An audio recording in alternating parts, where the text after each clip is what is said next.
Body shaming refers to the act of criticizing or making negative comments about someone's physical appearance, size, shape, weight, or other attributes. It can occur in various forms such as comments, jokes, or actions and can have very harmful effects on a person's self-esteem and mental well-being. Hello, my name is Remy and I am an unburdening and identity restoration specialist based in the United Kingdom. Today I'm going to be talking about body shaming because I find that this is such an important thing to talk about, and as someone who specializes in working with women, I have seen firsthand the adverse effect that body shaming has on the overall well-being of a woman. A lot of women are hiding, are not able to even face the world, come out and do what they have been called to do because of body shaming. And today we're going to be looking at the common forms of body shaming and also how to handle body shaming. So I need you to sit with me and let's get into it. So starting with the common forms of body shaming, we have the negative comments. People who criticize someone's weight, their size, their shape, or other physical features. Oh, see how fat your arms are. See how thick your legs are. These are things that we shouldn't be saying to people because it's us shaming their body parts. Comparison. Comparing someone unfavorably to others based on their appearance. Oh, can't you see how your sister is so slim and she's older than you and you're looking older than she is? This is not acceptable, even if you're a family member. Jokes. Making jokes at someone's appearance, at someone's expense about their body. You think it's funny to just crack jokes, see your leg like that of an antelope. You don't know what that person is dealing with. Be careful. Media influence. I think this is a big one. Portraying certain body types as ideal or superior. This often leads to feelings of inadequacy, and individuals or ladies tend to feel like they don't fit into the ideal. With modeling, you're only using the skinny girls, and it looks like the plus size ladies have nothing to offer. Pressure to conform is another one. Pressuring ladies to conform to societal standards of beauty or fitness. Your nose has to look this way.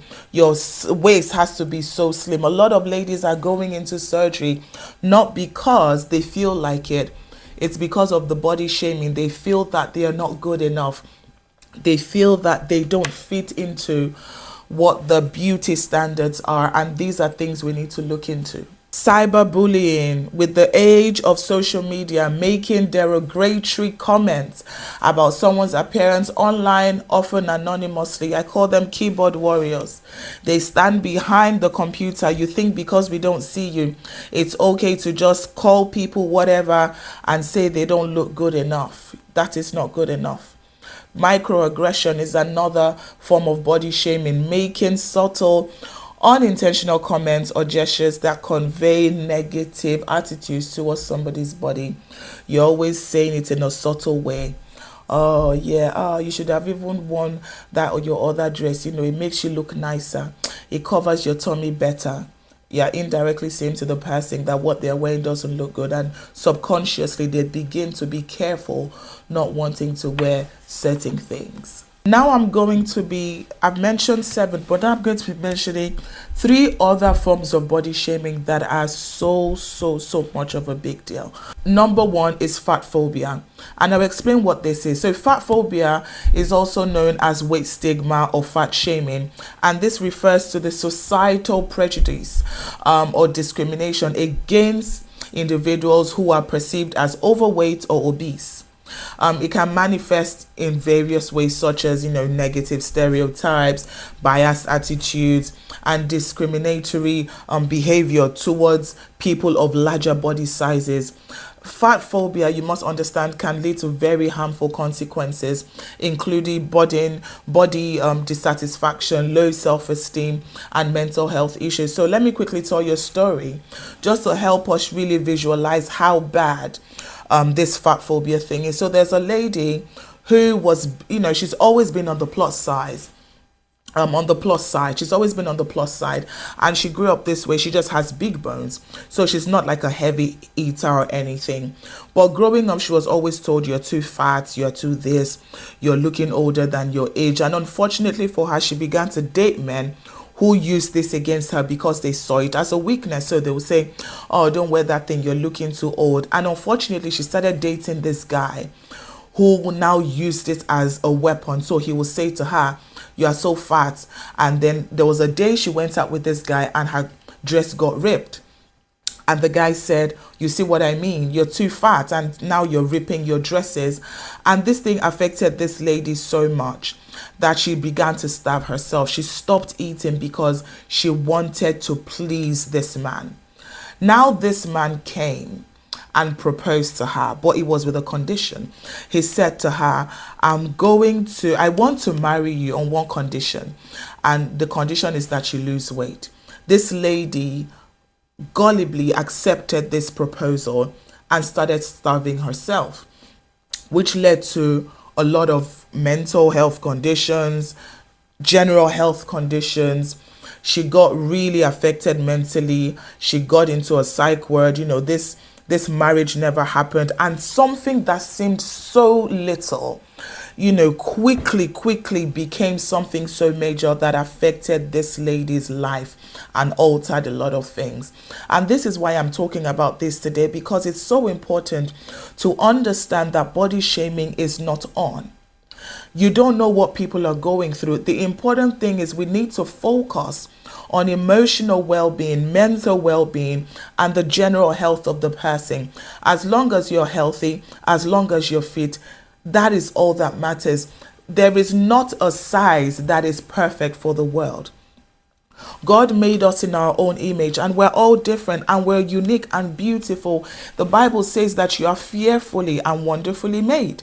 So we must remember this and be careful when we're just giving remarks that were not asked of us. The other form of body shaming I want to talk about is something we call ageism. So ageism is literally discrimination or prejudice against an individual based on their age, particularly against older adults. In the context of body shaming, we're looking at ageism that can involve, negative attitudes and stereotypes about aging related changes in physical appearance. So we're talking about wrinkles, gray hair, sagging skin. This can lead to feelings of insecurity in a woman, self-consciousness, and diminished self-worth among older ladies. Now, we must understand that age will happen to us. And it's not a bad thing to probably have wrinkles or have saggy skin. Even with this ageism thing, you begin to find that, even with women, they've had babies. So this is not even ageism, but, with saggy skin. And then there's so much pressure on the woman to just become snatched in a minute. It took you 9 months for your body to create that human being. We need to give people space. Women now are afraid to get older, and you find them wanting to dye their gray hair. You find them doing so much, putting on so much makeup, because you find people saying, oh, she's having all those white lines on her. And look at her colleague that is even older, looking nothing like her. Wow, she needs to work on herself. This woman is beginning to look so old, though. These comments are comments that begin to affect people. And then somehow we begin to feel that becoming older is something that is a curse. And this is not on. And the sad thing is, a lot of times it comes from fellow women. Yes, women like you and I. We are the ones putting this pressure on our fellow women. And it makes me begin to wonder, what exactly are we doing? The third form of body shaming I want to talk about is ableism. And this refers to discrimination against people with disabilities, including those related to physical, sensory, cognitive, or developmental impairments. And when it comes to body shaming, ableism can involve negative attitudes towards normative body types or physical appearances associated with disabilities. And what we'll find is there's a lot of mocking going on, there's a lot of pitying going on, there's a lot of devaluing of individuals based on their disabilities, which obviously can contribute to feelings of shame, marginalization, and exclusion. And it's really sad. And I'm sorry to say this, but I find that in Africa, we're still not in this place or space where we accept that even though this person has special needs, they are still able to carry out a lot of things. And that having special needs doesn't mean that the person is useless or unable to do things. So you find them saying, why is that person walking like that? You know, someone might just have dyslexia, and you find them say, why is this person so slow? This person is such a this. And you know, there's a lot of name calling. And you find that once someone has a disability, they are unable to really go out there and become all that they were created to become. And it's sad because all of these things I've mentioned as forms of body shaming are so common. So common. And maybe because we don't talk about it enough, it looks like it's not happening. But no. It is happening. A lot of it is happening. And this is why I'm talking about it, because it needs to stop.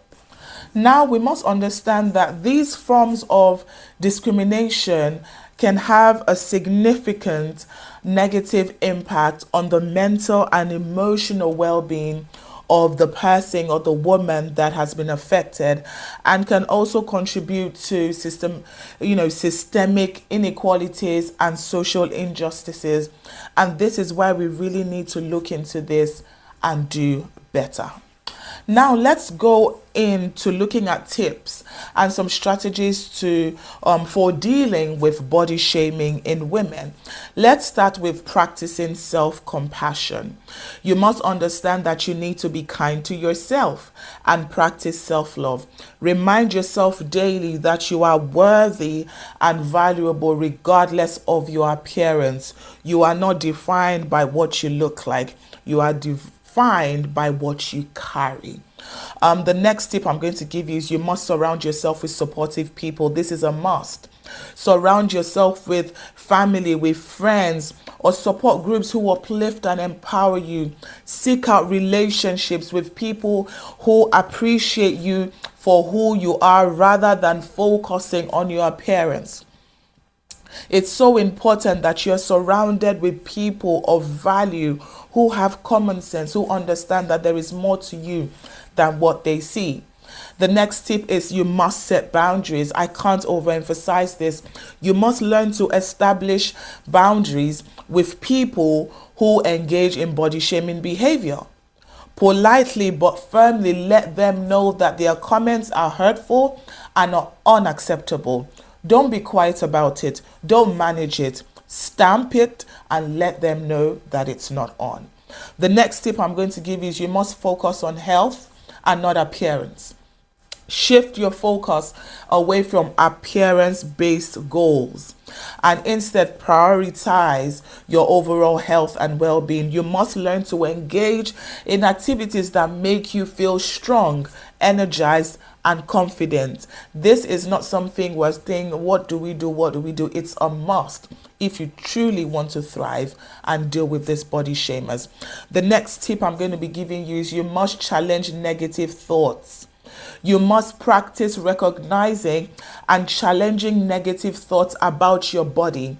Replace them with positive affirmations and, focus on your strengths. Focus on your accomplishments. Don't just focus on your body and the negative things that people are saying. Channel and refocus that negativity into positive vibes. My next tip is limit exposure to triggering content. Limit your exposure to media, social media, and other sources of triggering content that promote unrealistic beauty standards. Run away from such content. My next point is seek professional help if needed. If body shaming has significantly impacted your mental health and well-being, consider seeking support from a therapist or counselor who specializes in body image issues and self-esteem. My next point, which is so important, is you must focus on your inner qualities. Remember that your worth is not determined by your appearance. Focus on developing and nurturing your inner qualities, talents, and strengths. You'll be glad you did. At the end of all of this, all I'm here to say is, if you are someone who body shames people, please stop it immediately. If you're someone who is dealing with low self-esteem due to a lot of body shaming, either from, your childhood, workplace, social media, your teenage years, please, I need you to understand that there is more to you. Please don't give these people much more power than they actually have. They have no power over you. And you must remember that the Lord who created you makes no mistakes. You are a royal priesthood, a holy nation. Your body is the temple of Jesus Christ. There is so much more to you. You are valuable. You are enough. Remember this at every point. And just show up every day as the best version of yourself. That is the best gift that you can give to the world. And that is it from me today. Thank you so much for watching. If you found this helpful, please remember to like, share, and subscribe. And I'll see you at my next video. Bye-bye.